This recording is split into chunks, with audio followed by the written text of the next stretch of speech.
Punjab Kesari TV देख रहे सभी दर्शकों का स्वागत है। नवरात्रों की सभी दर्शकों को बहुत बहुत बधाई और हार्दिक शुभकामनाएं। तो सोलन के विधायक कर्नल धनीराम शांडिल की कांग्रेस राष्ट्रीय अध्यक्ष सोनिया गांधी से मुलाकात के बाद कांग्रेस की राजनीति के समीकरण बदल गए हैं। उनकी इस मुलाकात के बाद उन विरोधियों के मुंह बंद हो गए हैं जो धनीराम शांडिल की उम्र का हवाला देकर टिकट काटने की योजना बना रहे थे। तो इन सब मुद्दों पर चर्चा करने के लिए हमारे साथ कर्नल धनीराम शांडिल जी हैं। पंजाब केसरी टीवी में सर आपका बहुत बहुत स्वागत है। धन्यवाद आपका।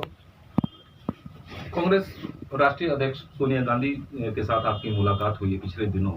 उसके बाद से कहा जा रहा है कि प्रदेश नेतृत्व की तरफ आपके कदम बढ़ रहे हैं। सबसे पहले बहुत धन्यवाद आपका। सबसे पहले तो आज हमारे हिंदू संस्कृति के जो जिस प्रकार का हमारा रास्ता है उसमें पितृपक्ष के बाद हमेशा नवरात्रि का आरंभ होता है। आज पहला नवरात्रा है। इस शुभ मंगल समय को मैं सभी सोलन वासियों को, अपने प्रदेशवासियों को अपनी हार्दिक शुभकामनाएं देता हूँ। माँ भगवती का, माँ दुर्गा का की उपासना हम सबके लिए श्रेयस्कर रहे, हमारे घर में सुख समृद्धि बनी रहे, सुख शांति बनी रहे, आपस का भ्रातृभाव बना रहे और हम हमेशा अच्छे पथ पर आगे बढ़ें। आपने जो प्रश्न पूछा है, मैं हाल ही थोड़े ही दिन पहले राष्ट्रीय अध्यक्षा श्रीमती सोनिया गांधी जी से मिला और सचमुच में ये कोई प्रयोजन के साथ या किसी प्रकार के उससे नहीं थी। बेसिकली मुझे उन्होंने उनके आशीर्वाद से घोषणा पत्र समिति मैनिफेस्टो का कमेटी का चेयरमैन बनाया है और दूसरे भी मेरे साथ 3 और माननीय सदस्य श्री रोहित ठाकुर जी जबलपुर का, श्री आशीष पटेल जी फ्रॉम बांग्ला पालनपुर और जो अपने भवानी सिंह पठानिया जो सब अपने फतेहपुर से हैं, इन सब लोगों को बांटा है। हम किस प्रकार से आगे बढ़ रहे हैं इसके बारे में विशेष रूप से चर्चा हुई। माननीय श्रीमती सोनिया गांधी से मैंने कहा कि हमारा जो घोषणा पत्र है वो लोगों की आकांक्षाओं के, लोगों की आवश्यकताओं के और लोगों की जो मैं समझता हूँ यहाँ की जो जिस प्रकार की यहाँ की परिस्थितियाँ हैं, भौगोलिक और यहाँ की जो सामाजिक परिस्थितियाँ हैं, उन सबको ध्यान में रखते हुए ही ये डॉक्यूमेंट बने हैं। और हमने इसीलिए अलग अलग स्थानों पर अलग अलग प्रकार के वर्गों से इंटरेक्शन सेशन भी किए हैं। ये भी हमें ऑल इंडिया कांग्रेस कमेटी का निर्देश है। तो जो मेरा कहने का तात्पर्य है कि जो ये घोषणा पत्र बन रहा है जो लगभग अभी समापन की तरफ बढ़ रहा है, ये इसके बाद हमारी जो टास्क फोर्स है निश्चित की हुई ऑल इंडिया कांग्रेस कमेटी ने, जिसमें सभी बड़े बड़े नेता होंगे। इसमें जयराम रमेश जी हैं, श्रीमती प्रियंका जी हैं और सीताम्बरम जी और सब बड़े बड़े नेता इसको देखना चाहेंगे। तो उसके बाद माननीय श्रीमती सोनिया गांधी जी इसको देखेंगी और यदि इसमें किसी प्रकार की एडिशन या अल्ट्रेशन या कोई डिलीशन करनी हो, उसके बाद ये जनता को समर्पित किया जाएगा। बेसिकली मैं समझता हूँ कि ये डॉक्यूमेंट इसलिए लोगों की समस्याओं को और उनकी परिस्थितियों को ध्यान में रखते बन रहा है क्योंकि हमारा जो क्षेत्र है, हमारा जो हिमाचल का क्षेत्र है, हमारी जो पॉपुलेशन है वो ज़्यादातर हमारे कर्मचारियों की है। कर्मचारियों को ध्यान दिया गया है।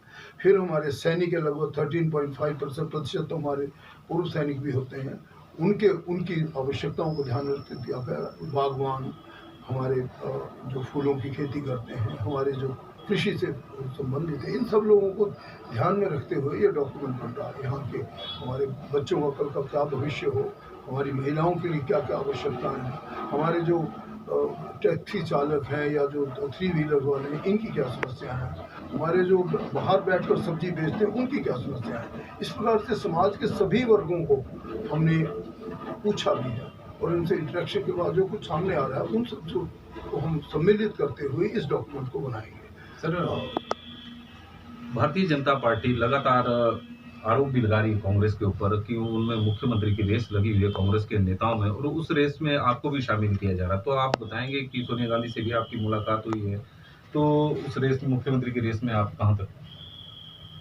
मैं सचमुच में आपको बताना चाहता हूँ, if I quote our tallest leader Pandit Jawaharlal Nehru ji, अगर हम उनके पुराने किसी वक्त के संवाद को या कोई प्लानिंग डॉक्यूमेंट को देखें और उनकी निर्देशावली को ध्यान से देखें तो ये हुआ करता था 50, 60 और 70 के दशकों तक। ये था कि कभी भी जो इस प्रक्रिया में है संविधान के अनुरूप ही हम चलते थे। उनका कहना होता था कि हम लोगों की समस्याओं को ध्यान में रखते हुए उनके बीच में अपने जो भी हमारे लेजिस्लेटिव मेंबर्स हैं वो बने, और उसके बाद जब हाउस में आए बड़े अच्छे एब्सोल्यूट मेजोरिटी में आए, उसके बाद इकट्ठे होकर जिसको वो चाहते हैं अपना नेता चुने, और यदि उन्हें इसमें किसी प्रकार की कठिनाई हो तो हमेशा इसके लिए हाईकमान इंटरसेप्ट किया करता था, और उनकी भी बात सुनने के बाद ही नेता डिसाइड हुआ करता रहा है।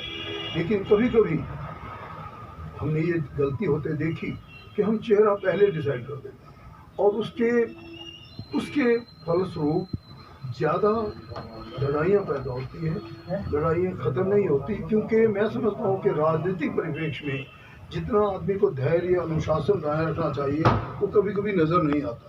इसमें तो मैं समझता हूँ ये जो रेस की बात आपने कही ये अर्थहीन है, ये दिशाहीन सॉर्ट ऑफ नीति उत्तर ले जाता है। आप अगर हाल ही में आप पंजाब का भी उदाहरण देखें और उसे हम थोड़ा सा एनालाइज करें तो आपको लगेगा कि अगर हम चेहरा नाम ही डिसाइड करते तो शायद इसके परिणाम अच्छे होते, ऐसा मेरा मानना है। तो पार्टी हाईकमान को भी आपने सलाह दी कि अभी चेहरा डिक्लेयर ना किया जाए विधानसभा चुनाव से सर्टनली, हालांकि इसका मैं कोई ऐसा वो नहीं करना चाहूँगा कि हाँ, तो मेरा हमेशा से ये कहना रहा है और अब भी रहा है कि हम चेहरे के तथ्य के बजाय अपनी गिनती को इतना बनाएं कि एब्सोल्यूट मेजॉरिटी में वो आ जाए। एक मेजॉरिटी होती है कि 68 में से 35-36 आपकी सिंपल मेजॉरिटी कहलाई जाएगी, और मेरा मानना है कि 50 से ऊपर 54 या ऑनवर्ड बनाएं वो एब्सोल्यूट मेजॉरिटी में आता है। हमें एब्सोल्यूट मेजॉरिटी तरफ जाना चाहिए और उसके बाद ही इस चीज़ की तरफ आना चाहिए।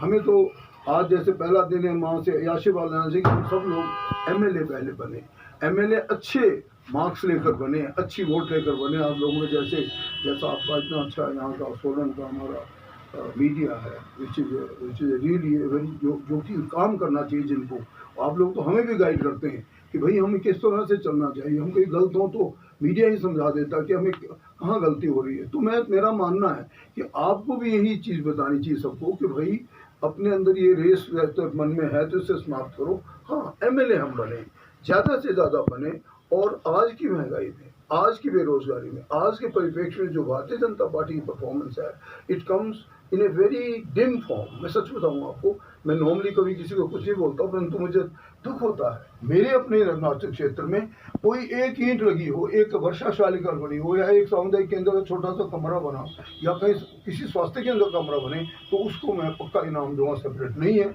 क्यों कि 2 सिर्फ पत्थर लगे थे। माननीय मुख्यमंत्री महोदय का मैं बहुत सम्मान करता हूँ, उनका बड़ा अच्छा व्यक्तित्व है उनका, परंतु ये 2 के बाद कुछ और काम भी नहीं हुआ और अभी भी नहीं हो रहा। अब कभी कहते अभी आ जाएंगे, नवरात्रे तब आरम्भ करेंगे काम, जो 35 करोड़ मिले हैं इनको।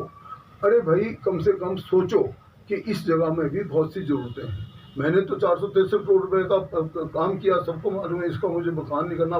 किताबें भी बांट रहा हूँ, अभी 5-7 दिनों में हर एक बूथ पे यह किताब जाएगी, हर एक गांव में, हर एक मोहल्ले में जाएगी। ओपीएस के बाद जिला परिषद काडर के जो कर्मचारी है वो भी अब कांग्रेस से उम्मीद लगाकर बैठे हुए हैं। मुख्यमंत्री जयराम ठाकुर ने 15 अगस्त को उन कर्मचारियों को 6 पे कमीशन देने की घोषणा की थी, लेकिन इन कर्मचारियों को जो 6 पे कमीशन मिला है वो सितंबर 2022 से मिला है, जबकि अन्य कर्मचारियों को जनवरी 2016 से मिला। बिल्कुल ठीक कहा। देखिए, जो एडमिनिस्ट्रेटिव सॉर्ट ऑफ परफॉर्मेंस है उसी तरफ ध्यान देना चाहिए नेताओं को, रूल्स पोजीशन को भी स्टडी करना चाहिए। हमारा कर्मचारी बाहुल्य क्षेत्र होने के नाते अगर डिस्ट्रिक्ट के लोगों ने भी मांग की है तो ये उनका अधिकार है और इनकी उचित मांग है। मेरा मानना है कि अगर पिछली सर्विस के बाद हम तो अगर हमारे पास कोई जरा 15 साल तक वैसे ही घर में काम करे तब भी उसको कुछ ना कुछ पारितोषिक देते हैं तो जीवन अध्यापन अच्छा होता है। परंतु जो सरकार को चलाते हैं, जो समाज को चलाते हैं, जो इतना अच्छा काम करते हैं, उनके बारे में तो हमें बहुत ध्यान से सोचना चाहिए। तो अगर उन्होंने ये मांग की है तो बिल्कुल जायज़ है। हम कर्मचारियों की प्लान पर बहुत ज़्यादा ध्यान दे रहे हैं, फोकस कर रहे हैं। और जब ये डॉक्यूमेंट आप देखेंगे कि उनको किस प्रकार से हमने हैंडल किया है, मैं तभी आप लोगों को इसे डाइवर्स कर पाऊँगा। हम हर कर्मचारी की तरफ पूरा ध्यान दे रहे हैं। जो आउटसोर्स किए हुए कर्मचारी, उनके लिए भी हम दिशाहीन नहीं रखेंगे, उन्हीं की भी नीति बनेगी। किस प्रकार से एक आउटसोर्स कर्मचारी जो बेचारा घर छोड़ के आता है, शिक्षा छोड़ के आता है, उसको किया जाएगा। हम किसी बच्चों को ऐसे नहीं रखेंगे जैसे यहाँ पे जैसे भर्ती का घोटाला हो गया या दूसरे हो गए। इन सब चीज़ों पर अंकुश लगाना होगा। कर्मचारियों को ठीक नीति देने के लिए ही ये डॉक्यूमेंट बनता जा रहा है। और आप देखेंगे कि हम कर्मचारी वर्ग को पूर्ण रूप से संतुष्ट करेंगे, ऐसा मेरा मानना है।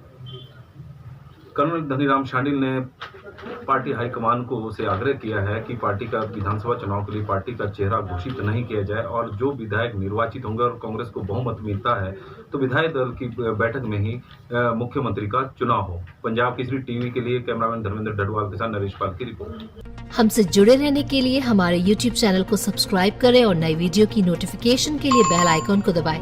अगर आप ये वीडियो Facebook पर देख रहे हैं तो लाइक जरूर करें और ज्यादा से ज्यादा शेयर करें। इसी तरह के और भी अपडेट्स के लिए फॉलो करें हमारा Instagram पेज himachal.kesri।